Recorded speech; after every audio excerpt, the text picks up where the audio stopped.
Yo les collectionneurs, j'espère que vous allez tous bien. Bienvenue sur PCD, la chaîne des collectionneurs passionnés.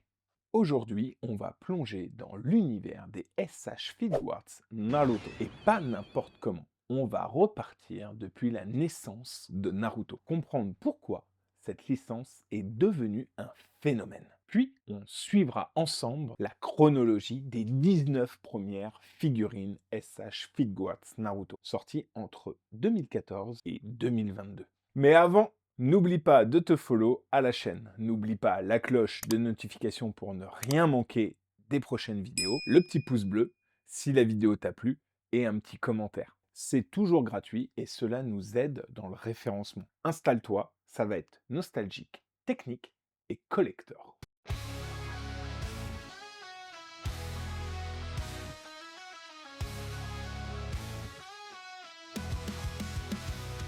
Sur Pop Collections, on est prêt à découvrir des trésors cachés qui vont tous nous ravir. Manga animé, souvenirs de Claude Dorothée. Chaque épisode est une aventure enchantée. Pop Collection plonge dans l'univers des figurines. Avant de parler figurines, il faut remonter à la source. Naruto, c'est l'œuvre de Masashi Kishimoto. Lui, là. Ou là. Ou plutôt ici. Je sais pas. Ou en grand écran, carrément. Ça, c'est le monteur qui va décider.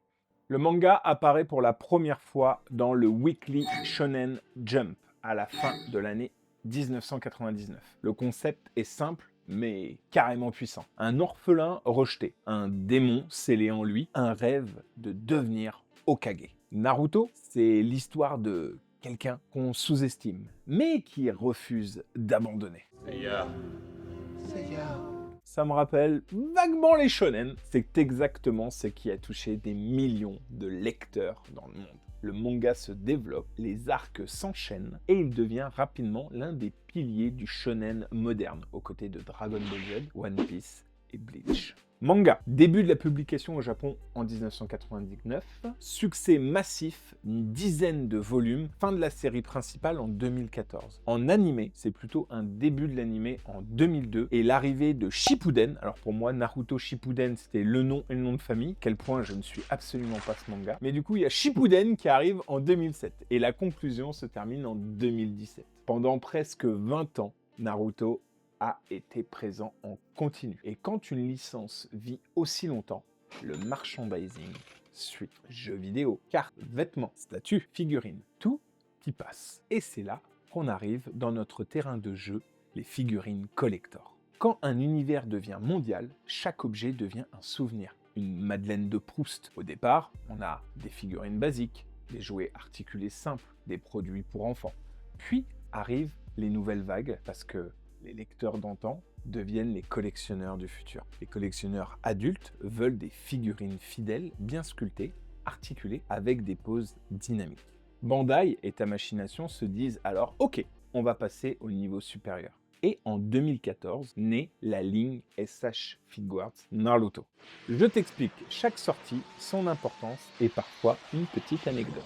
Juillet 2014, Naruto Uzumaki, la toute première, la fondation. Pas parfaite, mais elle pose le style. Articulation, visage interchangeable, effet d'attaque. Et nous attendrons pas moins de 7 mois pour avoir la deuxième figurine qui sortira en janvier 2015, et ce n'est autre que Sasuke Uchiha. Impossible d'avoir Naruto sans son rival. Le design est plus sombre, la silhouette fine, pose de combat, la hype commence à décoller. Elle décolle, mais c'est très long, puisqu'il faudra attendre cette fois-ci 12 mois, et c'est en décembre 2015 que Kakashi Hatake sortira, le sensei le plus stylé de l'histoire. Son masque Sharingan, des poses cool sont assurées.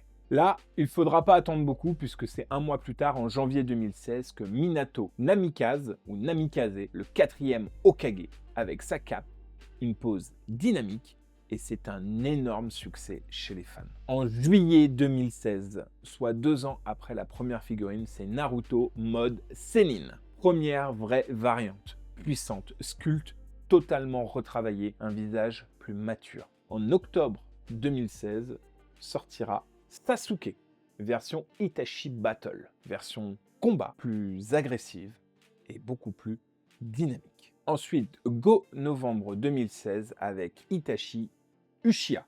À nouveau, personnage culte, aura toujours sombre, regard froid, une pièce incontournable. En mars 2017, nous aurons Rock Lee, le ninja sans ninjitsu, mais plein de cœur. Beaucoup de fans l'attendaient. Puis en juillet 2017, nous aurons Gaara.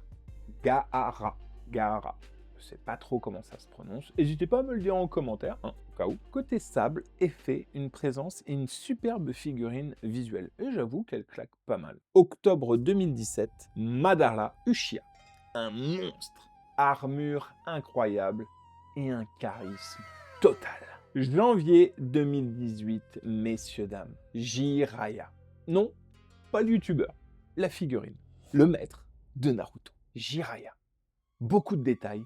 Pièce majeure dans la collection. Puis en mars 2018, alors là, je suis assez perplexe parce que c'est pas un Naruto ou c'est pas un Shippuden, ou c'est Boruto. Moi, de ce que j'avais compris, c'est que Boruto, c'était le fils de Naruto. Mais c'est vrai ou pas? Parce que du coup, je sais pas, j'ai jamais vu. Donc, n'hésitez pas à me le dire encore une fois. Avril 2018. Naruto Sennin Mode. Encore? Non. Version complète. Réajustement, amélioration et couleurs beaucoup plus fidèles, avec plein d'accessoires. Là, pendant 2 ans, ça va être le creux. C'est pas encore le Covid pourtant, mais il faudra attendre juin 2020, donc à la sortie du Covid, pour avoir le Naruto Best Selection. C'est une réédition pensée pour relancer la gamme après plus accessible. Donc c'est typiquement la même qu'en 2014, recolo, entre guillemets. Et j'ai peur que ça soit même une exclusivité japonaise. Encore une fois, n'hésitez pas à me le dire. Et là, pendant 2 ans, rien. Alors, est-ce que c'est dû au Covid ou pas? Je ne sais pas.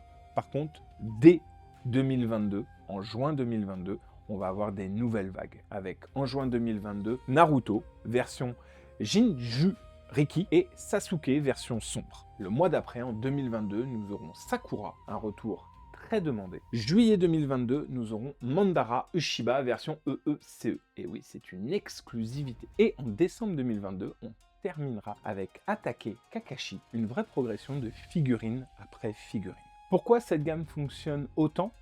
Tout simplement parce qu'elle respecte l'œuvre, elle permet de recréer des scènes, elle s'adresse aux collectionneurs et elle évolue techniquement au fil des années. Chaque figurine raconte un moment du manga. Quand tu les alignes dans la vitrine, tu revis l'histoire.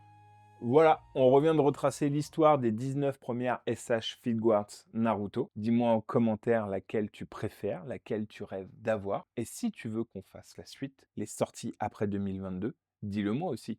N'oublie pas de liker, partager, abonne-toi.